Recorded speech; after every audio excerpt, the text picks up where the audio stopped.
সায়ানের যে মনটা অন্য কোথাও চলে গেছে সেটা আমি প্রথম জানতে পারি আমাদের বিয়ের 3 বছরের মাথায়। তখন আমি সদ্য মা হয়েছি। আমার সদ্য জন্ম নেওয়া ছেলেকে নিয়ে খুব ব্যস্ততা। সায়ানও ব্যস্ত ওর বিজনেসের কাজে।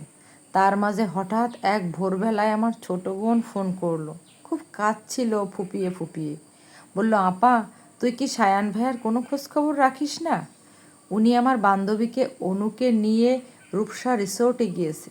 বদরুল নিজে দেখেছে ব্যাপারটা। এমন করে অপমান! আর কথা পারেনি তুলি। কেঁদেছিল অনেকক্ষণ। আর আমি, আমার দম আটকে আসছিল সেই মুহূর্তে। এসব কি বলছে তুলি? সায়ান এমন কেন করবে? প্রশ্নই আসে না। আমাদের 4 বছরের প্রেমের পর বিয়ে। পুরো পৃথিবীর বিরুদ্ধে গিয়ে দুজনকে বিয়ে করেছি। অন্ধের মতো ভালোবাসি ওকে। সেখানে সায়ান। সায়ান বাড়ি ফেরা অবধি আমি নিঃশ্বাস আটকে বসেছিলাম। সারাদিন আমার ছেলে খুব কাঁদলো। এক ফোঁটাও পানিও গিলতে পারছিলাম না আমি। বুকে দুধ নেই। ছেলে না খেতে পেয়ে আকাশ ফাটানো চিৎকার। মা জোর করে কয়েক গ্লাস পানি খাওয়ালেন। সায়ান ফিরল 2 দিন পর। ফেরার পর অবশ্য আমি ওকে সঙ্গে সঙ্গে কিচ্ছু জিজ্ঞেস করতে পারিনি। মাত্র এলো, একটু জিরো। কত কাজ করে বেচারা। তাছাড়া যাকে পৃথিবী উজাড় করে ভালোবাসি তাকে এমন নোংরা প্রশ্ন করাও কি যায়? গা গুলিয়ে আসে। সব মিথ্যে মনে হয়। এই বেঁচে থাকা, এই ভালোবাসা, এই সংসার। প্রেগনেন্সির শেষের 3 মাস আর সিজারিয়ান সেকশনের পরের 3 মাস, এই সময়টাতে শারীরিকভাবে একান্ত মুহূর্ত কাটানো মানা ছিল বলে আমরা কাছাকাছি হইনি। তাই বলে এইটুকু সময়ও আরেকটা নারী শরীর খুঁজে নেবে? উফ! পৃথিবী একটাও লোহার নয়। এত নির্মম পৃথিবী হতে পারে না। এত নির্মম পৃথিবী হলে এখানে ফুল ফুটে কী করে? পরদিন রাতে খাবার সময় আমি ওর প্লেটে ভাত বাড়তে বাড়তে জিজ্ঞেস করলাম, তুমি তুলের বান্ধবী অনুকে চেনো? তোমার দেখা হয়েছিল ওর সাথে? 2 লাইনের এই কথাটা বলতে গিয়ে আমি টের পাচ্ছিলাম পুরো পৃথিবীটা আমার বুক চেপে বসেছিল। ব্যথায় কান্নায় হতদরিদ্র মনে হচ্ছিল নিজেকে। ছোট বোনের বান্ধবীর সাথে আমার স্বামী শুয়েছে কি না এই তেতো একটা প্রশ্নের সাথে আমি আমার সমস্ত শরীরের শক্তি দিয়েও লড়ে উঠতে পারছিলাম না। সায়ান ভাতের পাতে মাছ মাখতে মাখতে বলল, কেন বলো তো? অনুর সাথে তোমার কথা হয়? ওকে নিয়ে তুমি কোথাও গিয়েছিলে নাকি? তুমি কি আমাকে সার্চ করছো? স্পাইং করছো আমার পিছনে? শোনো তনু, ব্যবসার কাজে আমার অনেকের সাথে কথা বলতে হয়, অনেকের সাথে অনেক জায়গায় যেতে হয়। তোমার মতো ঘরে বসে থাকলে টাকা আসে না। টাকা রোজগার করতে গিয়ে এখন সেজন্য আমি তোমার বোনের বান্ধবীর সাথে কথা বলা আমার অন্যায় হয়ে গেল কি মুশকিল হলো? লজ্জায় কান্নায় আমি সায়ানের সামনে থেকে ছুটে এসেছিলাম। সেদিন বুঝতে পেরেছিলাম কত ক্ষুদ্র আমি, কত কম আমি, কত সর্বহারা আমি, কত নিঃস্ব আমি। আমার কিছু নেই আসলে। থাকলে ছোট বোনের বান্ধবীর সাথে নিজের ভালোবাসা খোয়ানোর যুদ্ধে নামতে হতো না। সেদিনের পর আমি আর জিজ্ঞেস করিনি কিছু। সায়ান রাগ করে আমার সাথে কথা বলা বন্ধ করে দিল। আমি ওকে সন্দেহ করি, আমার মন ছোট, রাগ তো হবেই। মনকে বোঝালাম আমি হয়তো ওর বায়োলজিক্যাল নিডটা ফিল করতে পারছি না বলেই ওর মনটা খারাপ। আমি আদর করে ভালোবাসা দিলে ওর সব রাগ ভেঙে যাবে। সেদিন জন্মদিন ছিল আমার। রাতে তৈরি হয়ে ওর কাছে গিয়েছিলাম। পাশে শুয়ে বলেছিলাম, ওসব ডাক্তারের কথা মানতে হবে না সায়ান। এসব 3 মাস কিছু না। তুমি আদর করো আমাকে। সায়ান হাই তুলে পাশ ফিরে শুয়েছিল। বলেছিল, তোমার নিজের গায়ের তো, তাই তুমি টের পাচ্ছ না। আমি করি। প্রচণ্ড আষ্টে গন্ধ তোমার গায়ে। ব্রেস্ট ফিডিং করাতাম তো, গায়ে দুধের গন্ধ আমার। সেদিন আমি অনেকবার লজ্জা পেলাম। আসলেই তো, গায়ে হয়তো তীব্র গন্ধই। আমার খুব করুণা হয়েছিল সেই মুহূর্তে নীল মেক্সি পরা তনুর জন্য, যে গায়ে একগাদা লোশন মেখে স্বামীর কাছে গিয়ে শরীর পেতে দিয়েছিল। আসলে ভুলেই গিয়েছিলাম আমি। মা হলে শরীরে তো অনেক কিছুই বদলে যায়। পরদিন মাকে জিজ্ঞেস করলাম, মা, আমার গায়ে কি খুব গন্ধ? মা তখন আমার সাথে থাকেন। অর্ককে রাখতে একা সামলাতে পারি না আমি। মা এত অবাক হলেন, গন্ধ কেন হবে? কি যে বোকা বোকা কথা বলিস তুই। পারফিউম বদলালাম, নতুন জামা পরলাম। পরের রাতে আরেকবার ওর কাছে গেলাম। সায়ান পাশ ফিরে শোয়। ওর নাক উস্কায়, আর লজ্জায় আমি বিবর্ণ হই, ক্ষতবিক্ষত হই অপমানে। তারপর আরেক দিন একটা ফোন এলো। মেয়েটার নাম নীলা, ইউনিভার্সিটিতে আমার জুনিয়র ছিল। ফাইনাল ইয়ারে থাকাকালীন ওকে অনেক নোট টোট দিয়ে সাহায্য করেছিলাম। বলল, তনু আপা, সায়ান ভাইয়া নির্জন হোটেলে 13 তারিখে চেক ইন করেছেন। ওনার একজন কাজিন ছিল সঙ্গে, তামান্না নাম। তুমি চেনো ওকে?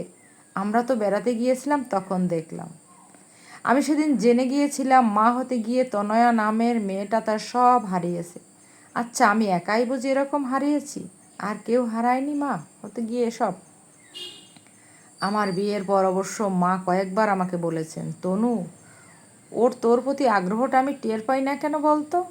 মা, ও লোক দেখানো ভালোবাসায় বিশ্বাসী না, ও আলাদা। মা বিরক্ত হয়ে বলেছিলেন, কিন্তু ভালোবাসলে সেটা তো একটু হলেও চোখে পড়তো, তাই না? আসলেই ভালোবাসলে চোখে পড়ে, যদি বাসে তার টের পাওয়া যায়। আমি ভেবেছিলাম সায়ানের ভালোবাসায় একটা অন্যরকম গভীরতা আছে, যেটা শুধু আমি টের পাই, আর কেউ না। আমরা নিজেকে খুব বুদ্ধিমতী ভাবা মেয়েগুলো আসলে প্রচণ্ড বোকা। একা একা সব বুঝি, মনে করে নিজের ছোট্ট পৃথিবীটাই আসলে বোঝা হয়ে ওঠে না। তারপর এক রাতে পৃথিবীর সমস্ত জড়তার সৈন্য এক পাশে সরিয়ে বলেই ফেললাম সায়ানকে, আমাকে একটু আদর করো সায়ান। তোমার জীবনে থাকুক অন্য কেউ, তবু আমাকে আদর করো। শরীর তো কথা শোনে না। সায়ান ঠোঁট বাঁকিয়ে বলল, শোনো, সেক্সুয়াল ড্রাইভকে এত গুরুত্ব দিলে তো জীবন চলবে না তনু। আমি কিছু ফিল করি না। আমাদের মধ্যে যে আর কোনো কেমিস্ট্রি নেই তা টের পাচ্ছ না? নিজেকে সেদিন ভিখারির থেকেও ভিখারি মনে হয়েছিল। নর্দমার পোকার থেকেও বেশি কীট মনে হচ্ছিল। মাকড়সার ঝুলের মতো অপ্রয়োজনীয় ময়লা মনে হচ্ছিল। সেই অনেক ভালোবাসার সংসারটা ছাড়বো বলে রাগ, অভিমান আর জেদ হচ্ছিল। মনে মনে বোঝাচ্ছিলাম, ছেড়ে চলে যাব বলেই সায়ান টের পাবে। এখন তো কাছে আসি, তাই দূর দূর করে। সেই রাতে সায়ান বাসায় ফিরল বেশ রেগে টেগে। আমাকে বলল, তনু, আমার মনে হয় আমাদের আলাদা হয়ে যাওয়া দরকার। ভালো থাকার নাটক করতে করতে ক্লান্ত আমি। ভালো থাকার নাটক? ক্লান্ত? কি বলে এইসব সায়ান? বিয়ের আগে যে আমার হাতে হাত রেখে বলেছিল, তনয়া শোনো, তোমার জন্য এই পৃথিবীটা পৃথিবী, আমার জন্য আজকে থেকে তুমি আমার পৃথিবী, তুমিই আমার দিন রাত, তুমিই আমার সব। আমার তখন স্কলারশিপ হয়ে গেছে, বাবা সব কাগজপত্র রেডি করে ফেলেছেন, যাবার সব কিছু ঠিকঠাক। আমি সব এক পাশে সরিয়ে সায়ানকে আঁকড়ে ধরলাম। বাবা সেদিন বলেছিলেন, ঠিক আছে, ভালো যখন বাসে অপেক্ষা করতে করতে বলো তুমি কানাডায় যাও, তারপর এসে না হয় ওকে বিয়ে করবে। আমি বলেছিলাম আমি চলে গেলে ও মরে যাবে বাবা। ও বলেছে ও আমাকেই চায়, আমিও ওকেই চাই। পৃথিবীর যে প্রান্তেই যাই আমার তো ওকেই চাই, তাহলে থাকি ওর কাছে। আমার স্বপ্নের আত্মহত্যি আর বাবার আশাকে পায়ে মারিয়ে আমি থেকে গেলাম সায়ানকে আঁকড়ে ধরে। বিয়ের সময় বাবা বলেছিলেন, যে ভালোবাসা তোমার গ্রো করতে দেয় না সেটা আদৌ ভালোবাসা কি না কে জানে। বাবাকে খুব বোকা ভেবে আর নিজেকে সব থেকে জ্ঞানী ভেবে খুশি হয়েছিলাম আমি। সেদিন সায়ান আমাকে নয়, বিয়ে করেছিল আমার প্রাচুর্যকে। বিয়ের সময় অভিমানে বাবা বলেছিলেন, নিজের ফ্ল্যাটটা নিজের নামে রেখো, কখন আবার তোমার থাকবার জায়গার দরকার হয়।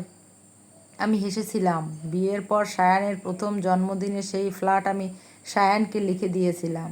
যে আমার পায়ের পাতায় ভালোবাসা রেখে আমার যত্ন করে, তাকে আমি আমার সামান্য ফ্ল্যাট লিখে দেব না? বেচারা সব সময় বলতো, নিজেকে ছোট লাগে তনয়া, তোমার ফ্ল্যাটে থাকছি, আমি কত তুচ্ছ। ওর ভেতরে তুচ্ছটাকে মুছতেই আমি লিখে দিয়েছিলাম। তখন জানতাম না এটা পর্যন্ত ভালোবাসা ছিল না সায়ানের। বাবা বিয়েতে 20 লক্ষ টাকার একটা চেক দিয়েছিলেন আমার হাতে, বলেছিলেন এবার থেকে নিজের শখ নিজে মিটিয়ে নিও। আমি হয়তো আর কিছু কিনে দিতে পারবো না। সেই টাকাতেই তো ব্যবসা দাঁড় করালো সায়ান। আমায় বলেছিল, তোমার নামে নাম দিচ্ছি, তনয়া ড্রিম কালেকশন। আমি মানা করেছিলাম, তাও দিল। আমার ছোটো বোন অবশ্য হেসেছিল তখন, নামটাই তোর, কাগজপত্রে তো তুই কোথাও নেই। আমি বকেছিলাম ওকে, ভালোবাসলে কাগজে লিখতে পড়তে হয় না, ভালোবাসা কাগজে লিখে দেবার মতো অত মূল্যহীন নয়। অথচ আমি ছাড়া সবাই টের পেয়েছিল সায়ান আমাকে নয়, আমার প্রাচুর্যকে ভালোবেসেছিল। আর আমি বলেছিলাম, বাবা মা ছাড়া বড় হওয়া সাদামাটা একটা ছেলে সায়ান, কোনো লোভ নেই ওর মধ্যে। ইউনিভার্সিটিতে ওই তো প্রথম আমাকে বলেছিল, এই পৃথিবীতে আমার পরিবার পরিজন কিচ্ছু নেই, তুমি আমায় একটু ঠাঁই হবে তনয়া। ওকে ঠাঁই দিতে গিয়ে ঠাঁই ছাড়া হয়ে অতল গহ্বরে ডুবলাম আমি। ডিভোর্সের সময়ও আমাকে বলেছিল, তোমার 20 লক্ষ টাকা চাইলে নিয়ে যেতে পারো। আমি বলেছিলাম, কিচ্ছু নেব না আমি, শুধু একটু শুধু এতটুকুই করো, কোনো দিন কাউকে বলো না আমি তোমাকে ভালোবেসেছিলাম। এরপর লজ্জায় তো আর কিছু নেই তোমার জন্য। একটা আপাদমস্তক লোভী জন্তুকে আমি ভালোবেসেছিলাম, এই লজ্জা আমি কোথায় রাখবো?